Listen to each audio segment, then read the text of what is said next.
Halo, jumpa lagi dengan saya. Ya, kali ini saya akan menjelaskan dasar-dasar dari program Adobe Illustrator ya. Di sini saya menggunakan Illustrator CS6. Disingkat biasanya Adobe Illustrator itu AI ya. Oke, ini tampilannya. Tampilan utama seperti ini. Mungkin yang pernah pakai Photoshop juga ada kemiripan ya, karena sama-sama program dari Adobe atau Adobe ini. Oke, saya lanjutkan. Ya, ada beberapa bagian ya, sebelah kiri, atas maupun kanan.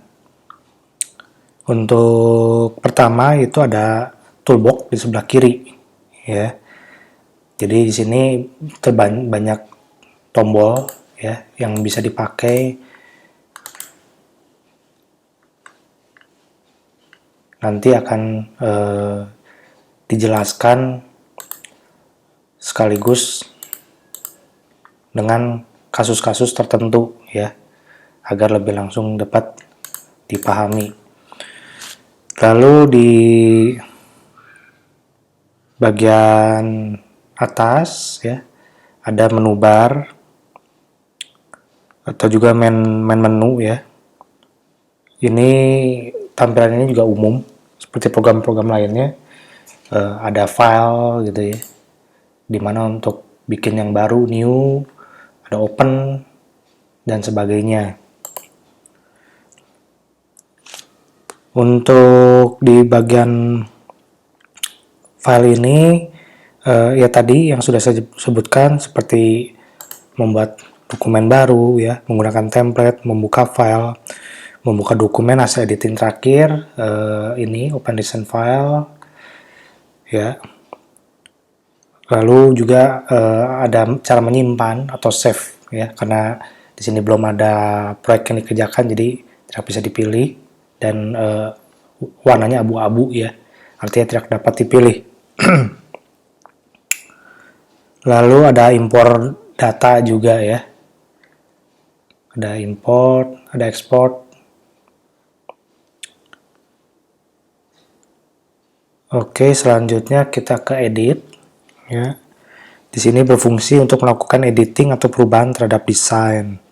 Ya, perintah dalam menu edit terbagi menjadi beberapa bagian, yaitu ada membatalkan perintah ya, seperti ini, undo, redo.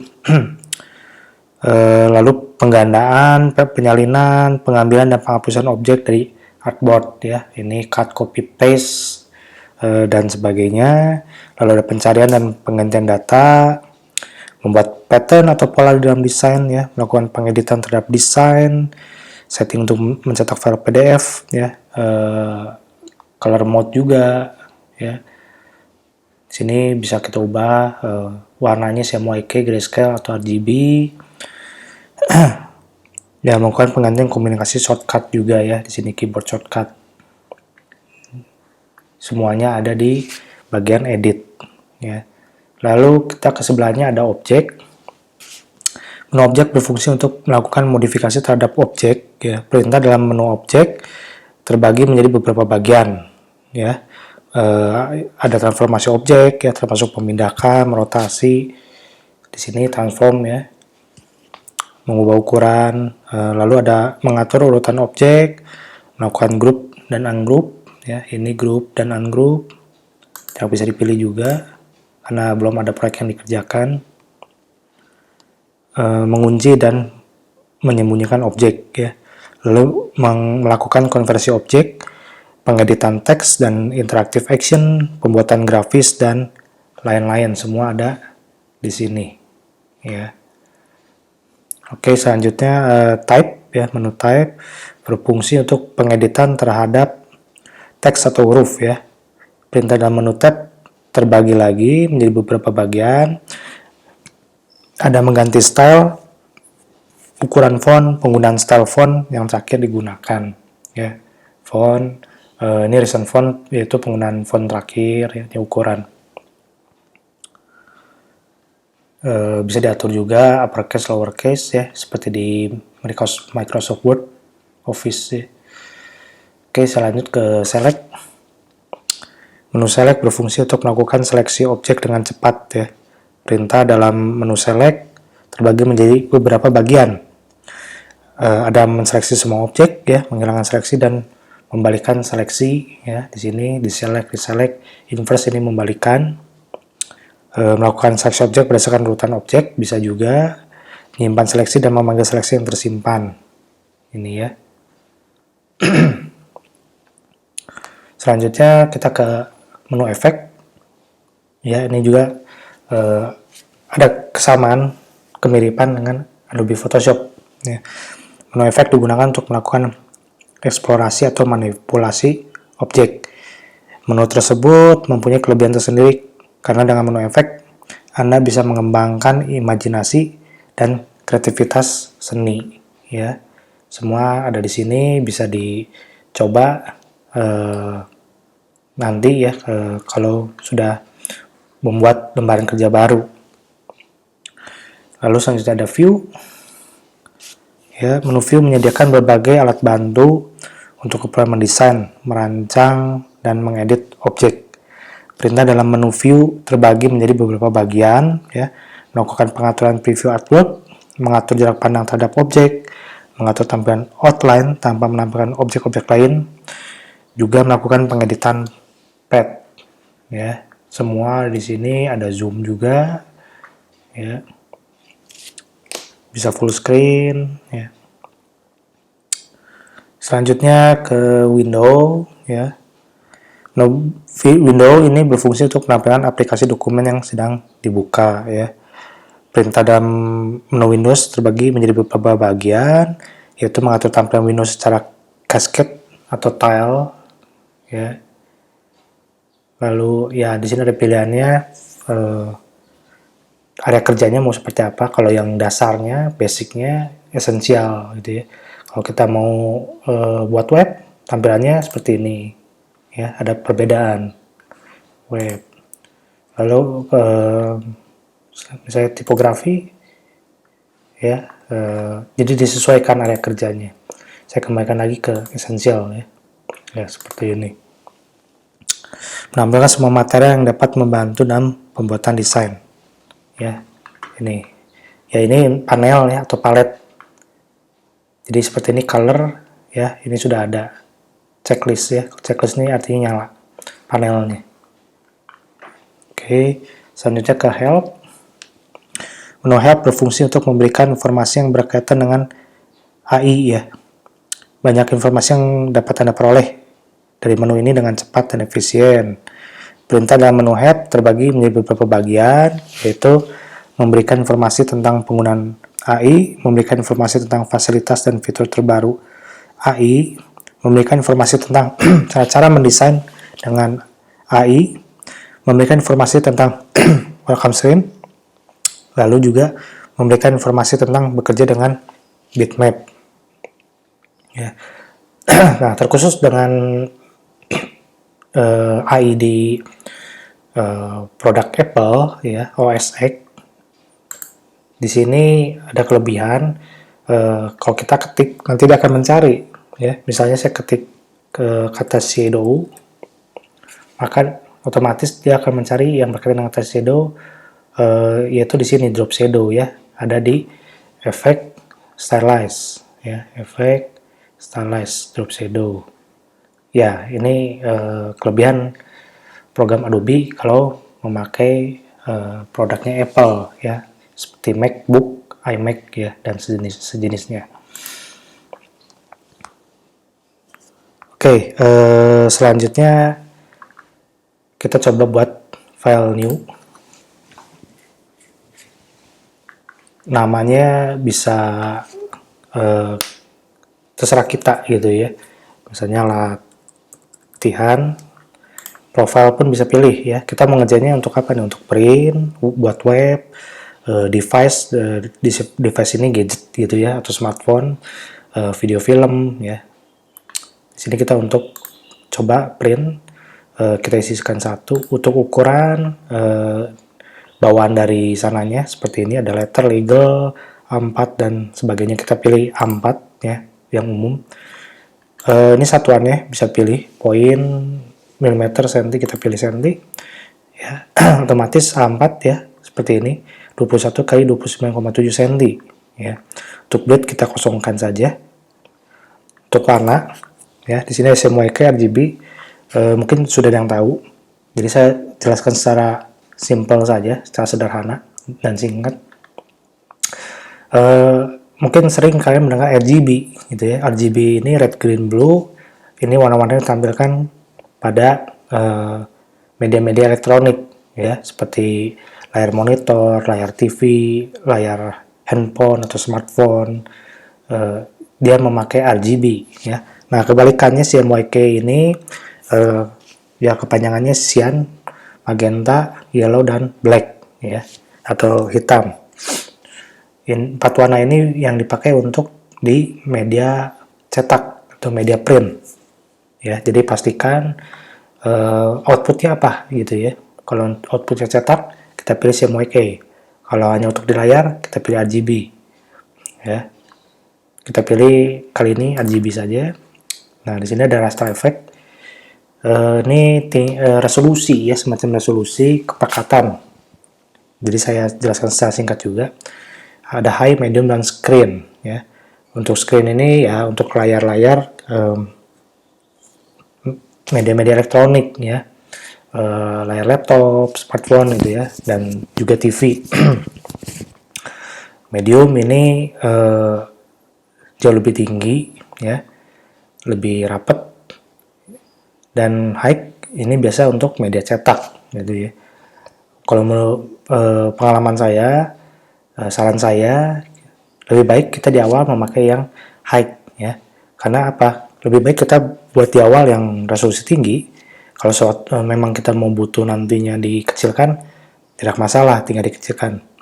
Akan tetapi kalau kita pilih di awal itu yang rendah resolusinya, screen-nya ya, misalnya screen ini 72 ppi, suatu waktu tiba-tiba di tengah jalan atau di akhir harus cetak yang lebih tinggi resolusinya atau ukuran lebih besar, pecah gitu ya.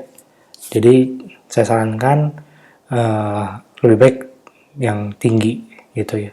Memang konsekuensinya yaitu ukuran filenya menjadi lebih besar, membengkak gitu ya. Ini kita pilih default saja. Kalau sudah diklik OK ya, ini tampilannya ya, artboardnya seperti ini. Namanya sudah ada, latihan ya, tapi belum kita save ya. Jadi seperti ini artboard, lalu di bawahnya ada status bar ya. Ini bisa kita geser-geser seperti ini. Bisa juga kita menggeser pakai tool hand ini ya, atau juga bisa tahan spacebar ya. Tahan spacebar nanti keluar icon tangan seperti ini, lalu kita klik mouse ya, tombol kirinya, tahan, tinggal kita geser-geser seperti itu ya. Lalu ada tampilan preview ya, mungkin bisa saya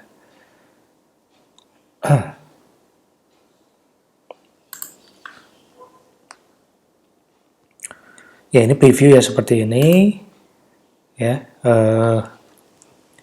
Tampilan preview ini memperlihatkan tampilan artwork secara kompleks ya, seperti kalian sebenarnya, dan memperlihatkan apa yang akan Anda dapatkan saat artwork dicetak ya. Mode tampilan preview sering digunakan untuk membantu melihat hasil akhir sebuah artwork.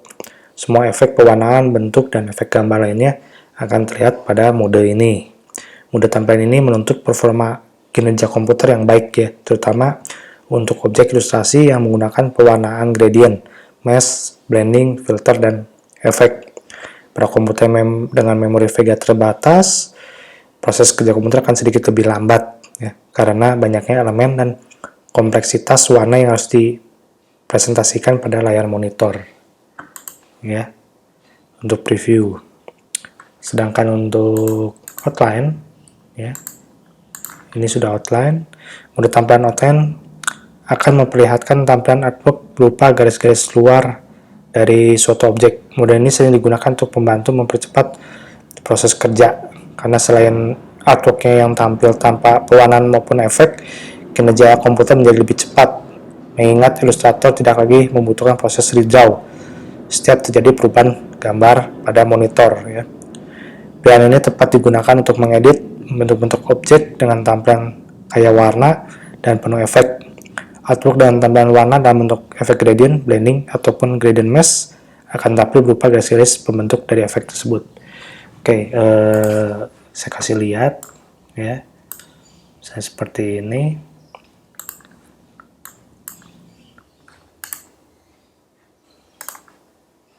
Ya, ini kalau preview seperti ini gitu ya.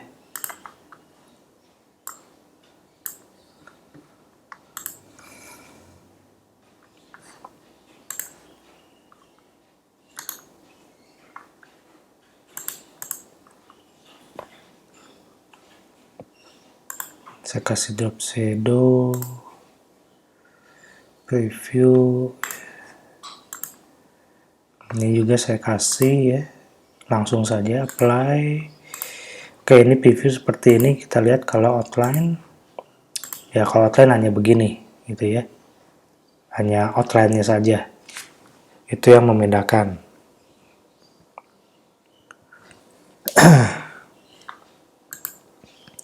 Oke, selanjutnya ada overprint preview. Ya. Sulit membedakan antara mode preview dan overprint preview karena terlihat serupa ya dari segi tampilan sehingga jarang sekali digunakan.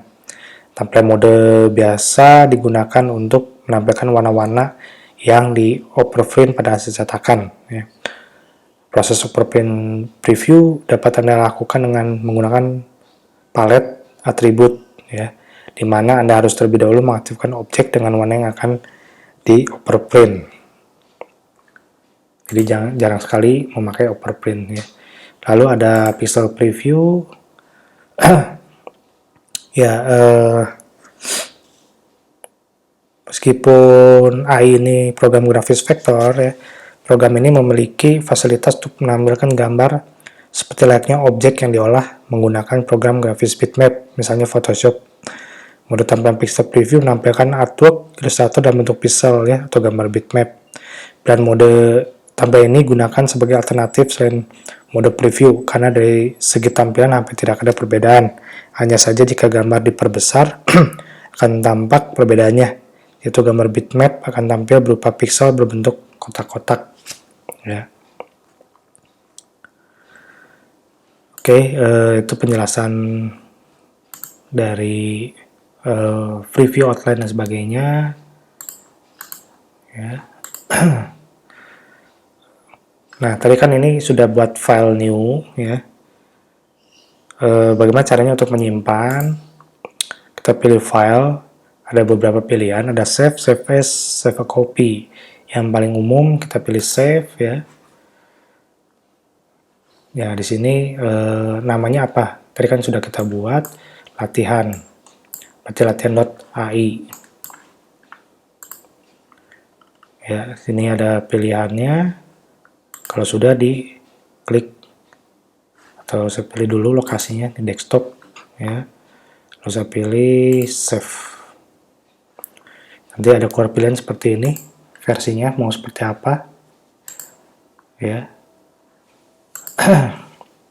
Nah, kenapa AI seperti ini ya, tidak ada pilihan versi. Kalau misalkan kita buat di versi yang terkini ya, saya contohkan di sini yang CS6. Begitu dibuka di versi lama, ada beberapa fungsi yang berubah atau hilang, akan distandarkan gitu ya. Tapi kalau kita misalnya membuka sebuah proyek ya dari versi yang lama, dibuka yang terbaru, itu hampir tidak ada masalah. Karena apa ya, terbaru kan pasti fungsi-fungsinya lebih lengkap gitu ya. Oke, ini tidak perlu diubah. Kalau sudah diklik, oke. Sudah tersimpan ya. Di sini namanya latihan.ai. Lalu ada save as ya. Kenapa save as? Di sini kalau kita mau menyimpan lagi tapi mungkin tidak mau menimpa yang sebelumnya. gitu. Jadi bisa aja kita kasih nama latihan B seperti itu, atau revisi atau final dan sebagainya. Kalau sudah kita klik save, ya sama kita klik OK gitu ya.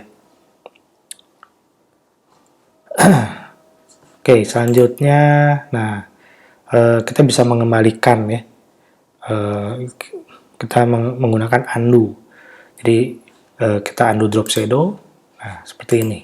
Kita undo lagi, hilang lagi, undo lagi warnanya. Ini undo rectangle ya, undo,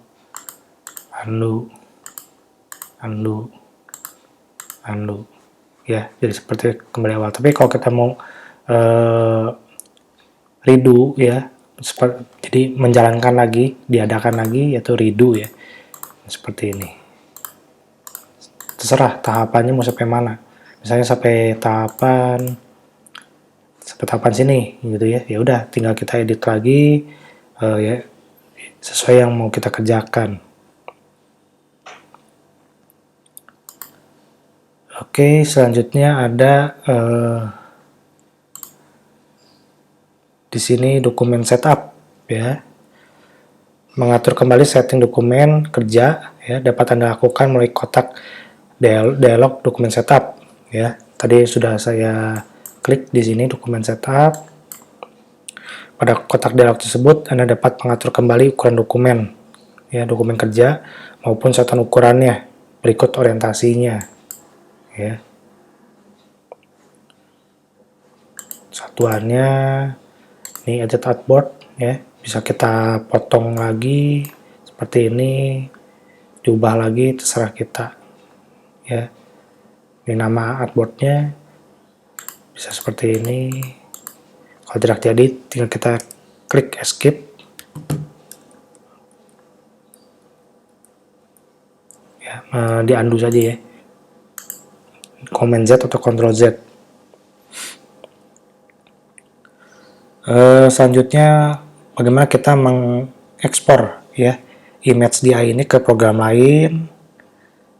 Itu bisa dengan caranya kita copy gitu ya, kita copy, ini sudah kita pilih copy, lalu misalnya kita buka program Photoshop, tinggal kita paste gitu ya, Ctrl V atau Command V, atau di Microsoft Word bisa juga seperti itu.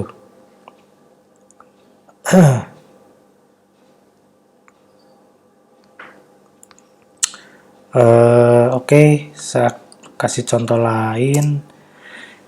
Bagaimana mengubah image bitmap menjadi objek vektor gitu ya.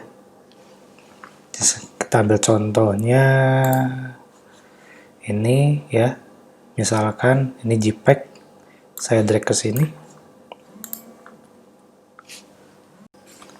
Ya, setelah kita drag ya image yang akan kita pakai seperti ini, kita pakai image trace ya. Image trace bisa kita langsung kita klik ya. Nah, kalau langsung ya, ini pilihan yang terbaik dari programnya ya, dari AI-nya. Dia akan menampilkan seperti ini. Mungkin hasilnya tidak sesuai dengan keinginan kita. Saya undo. Ada pilihan lain ya.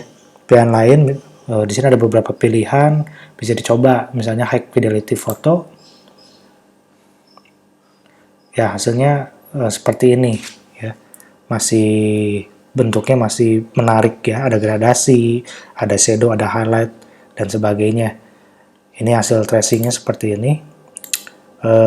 Ini bisa kita, ini sudah menjadi vektor gitu ya. Ini bisa kita buang, misalnya bagian sini kita buang atau kita edit lagi. Pertama kita expand dulu.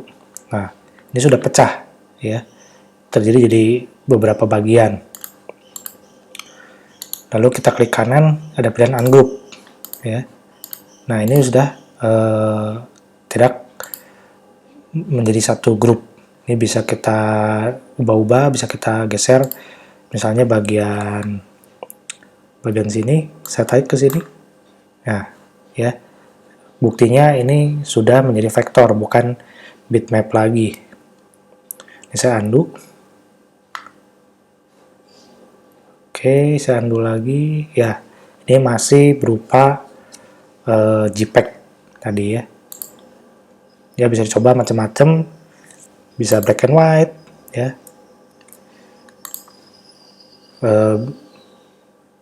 Ya, bisa custom juga segitu ya, seharusnya.